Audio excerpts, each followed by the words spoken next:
So I need to warn you, there will be some scenes of beheading, of some nasties, so please be prepared. So today we are going to look at some of my Echeverias. So this one, as you can see, is a bit elongated due to not enough sunlight or light in winter, although it was under grow light, but it wasn't enough. So I decided to behead it and to cut another piece as well, just to propagate in that way. And in another part of the video you will see some horrors, but we'll finish this film with the niceties, which by that I mean some beautiful blooms of succulents. So I will get rid of the bottom leaves.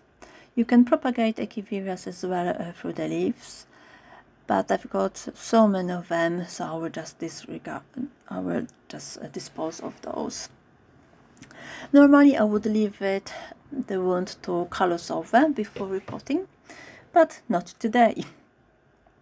The other part with the stem, I will leave it as it is because there are some babies at the base. So it's always nice to leave the stem with some leaves as well, so it will put out new growths quicker as well. So the mix that I'm using is this a bit more soil this time that in the potting mix for cactus. There's some grit, perlite and some pumice as well. So it's still well draining substrate. Here in the corner you can see that I'm putting some this white powder, so it's rooting powder, and cinnamon. So this part that I cut, I dipping into cinnamon, which has got antibacterial, antifungal properties. It contains antioxidants with anti-inflammatory properties. So I'm dipping the end. So as you can see, it's covered in cinnamon, then rooting powder, which you don't have to use it. It will root without the powder itself. And here at the top I will put a bit of cinnamon as well, so I don't want any bacteria to set in, causing that to rot. And I won't water it for the time being. Now if you are squeamish, look away, don't look at this part, because look at that. Those nasties attacked my beautiful Echeverias, and I've never had such a bad infestation before, so I'm just gutted and I'm on a killing spree at the moment. Oh, disgusting. So all those white fluff, it's a mealybug. So this year it hasn't been so bad at all. I used at the beginning of the season as well mospin, which is chemical, so not natural product, and I haven't had much or many of those beasties. So here I'm using Q-tip with rubbing alcohol, and I check every leaf under and at the top, and I'm just if I see any mealy, I will just attack with alcohol, and it dies instantly on the contact. Oh, such a pest. You can get rubbing alcohol on Amazon or eBay. I use 70% one, and it's quite effective. I hope you won't have nightmares after this video. But every collector will get them at some point. I will check later on the roots as well if there's anything hiding. Hopefully not, but because it's more difficult to get rid of them. Well, I noticed that this plant stopped developing, so I decided to have a a closer look at it, and then lo and behold, those horrible things. Just hate them. Okay, so I will try to get rid of as many as possible. And just for good measure, at the end I will spray the whole plant with alcohol as well. Yeah, so it's important to get rid of as much as you can. Check every nook and cranny, because they hide everywhere. Obviously, after repotting, I will keep those plants separately from the rest of my collection, just in case, and I will observe if they are back. Oh, so annoying. Okay, let's check the roots. You can see the bottom leaves are dried up a bit. It's just a natural process of aging, so they should come out easily, like you can see here. So just get rid of them. I can't see anything in roots, luckily.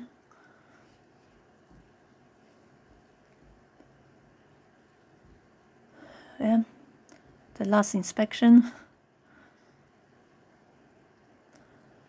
And the same problem I noticed on a similar Graptoveria,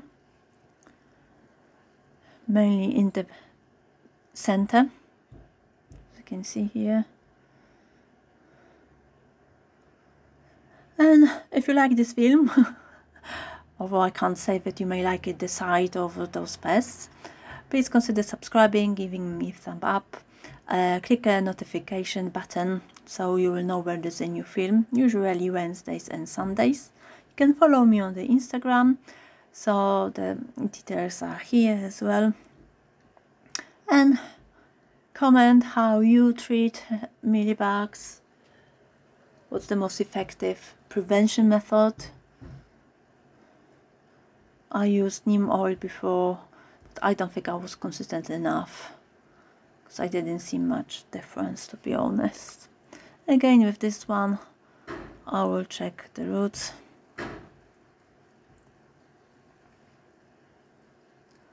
Nothing found there. And then I will report. Okay.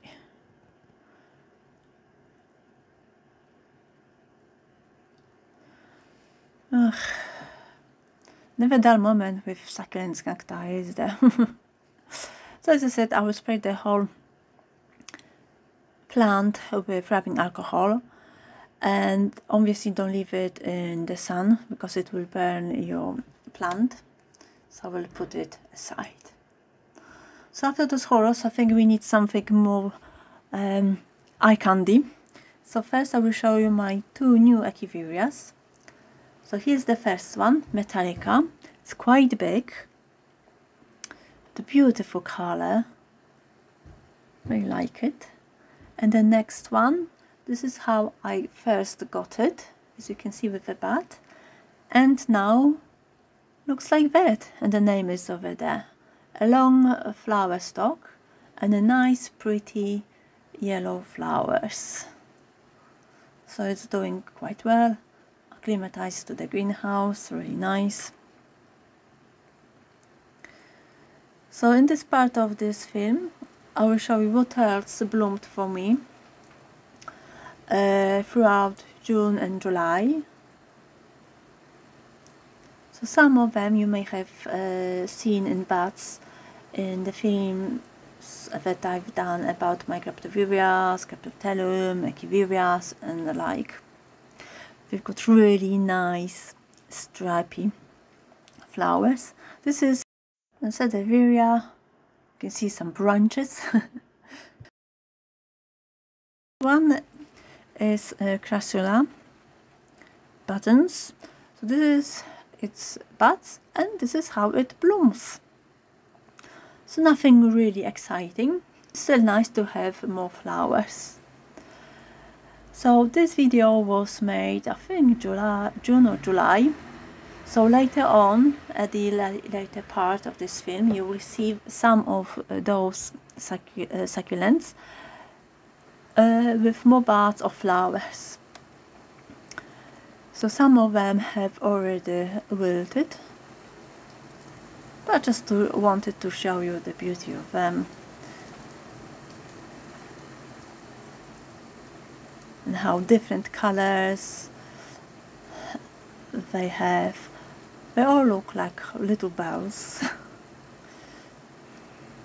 It's so nice to see greenhouse full of flowers. They all have quite long flower stalks.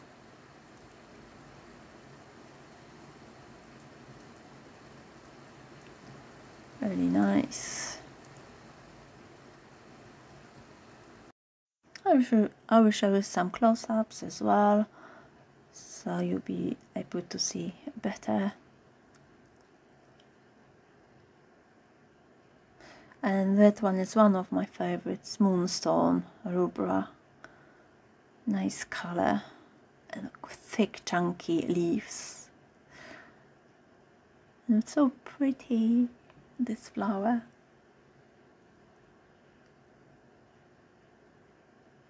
And a few more.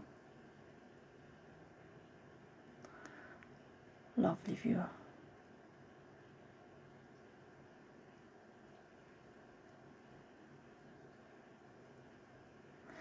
Some have just started to put out some buds, or they've opened buds, like this one coming up, which is Echeveria von Nürnberg.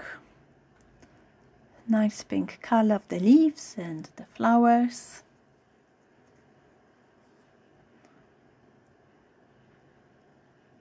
That one is not only putting out some flower stalks, but also babies around the base of the stem. The soil is wet because I just watered them. And I love this one, the color, so dark. No wonder it's called the Black Night, this one. And you can see here as well, blue mist, lovely color as well. It's putting out some buds as well. I love this one. Really nice 3 flower stalks. There is one small at the back.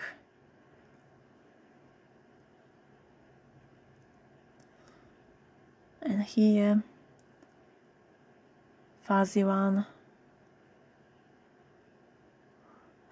This one is hardy, so it can stay winters outside as well. Doesn't need to be in a greenhouse either.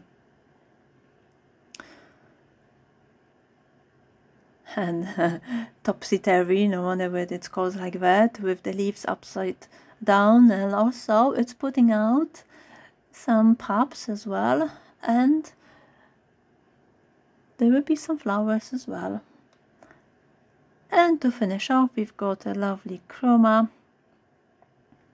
with its pink flowers, and there are more on the way. So thank you for watching, and I will see you next time.